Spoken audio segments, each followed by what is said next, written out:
ഒരു തുള്ളി ദാഹജലത്തിനായി നടത്തിയ പ്രാർത്ഥന വേറിട്ട കാഴ്ചയായി. വരൾച്ച രൂക്ഷമായ പശ്ചാത്തലത്തിലാണ് സംസ്ഥാനത്തെ വിവിധ മുസ്ലിം ആരാധനാലയങ്ങളിൽ മഴയ്ക്കായി പ്രത്യേക പ്രാർത്ഥന നടത്തിയത്. നമസ്കാരത്തിന് ശേഷം ജലസംരക്ഷണത്തെക്കുറിച്ച് ബോധവൽക്കരണവും നടത്തി. സംസ്ഥാനത്തെ മുസ്ലിം ആരാധനാലയങ്ങളിൽ വെള്ളിയാഴ്ച മഴ പെയ്യുന്നതിനു വേണ്ടിയുള്ള പ്രാർത്ഥനകളിൽ നിരവധി പേരാണ് പങ്കെടുത്തത്. രൂക്ഷമായ വരൾച്ചയുടെയും കുടിവെള്ളക്ഷാമത്തിന്റെയും പശ്ചാത്തലത്തിലാണ് പ്രാർത്ഥന നടന്നത്. തുടർന്ന് ജലസംരക്ഷണത്തെക്കുറിച്ചുള്ള ബോധവൽക്കരണവും നടന്നു.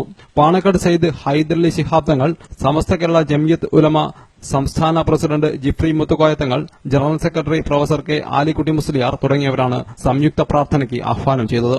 പൊതുസമൂഹത്തിൽ എല്ലാവർക്കും മഴ ആവശ്യമാണെന്നും കാലാവസ്ഥാ നിരീക്ഷകർ വരെ ഇക്കാര്യത്തിൽ ആശങ്കയിലാണെന്നും മതപണ്ഡിതർ നിരീക്ഷിച്ചു. സമസ്തയുടെ ആഹ്വാനപ്രകാരം ഇന്ന് മിക്ക പള്ളികളിലും ജുമഅക്ക് ശേഷം പ്രത്യേകമായ പ്രാർത്ഥന നടന്നു. മഴയ്ക്ക് വേണ്ടിയുള്ള പ്രാർത്ഥന.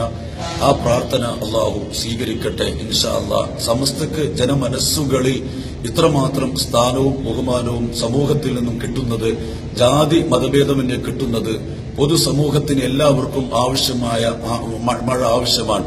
അവിടെ മതങ്ങളെന്നോ ജാതിയെന്നോ ഒന്നും ഇല്ലാതെ ഏക മതസംഘടന.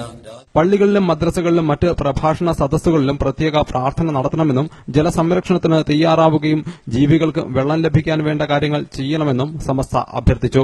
T vision news, Edavannappara.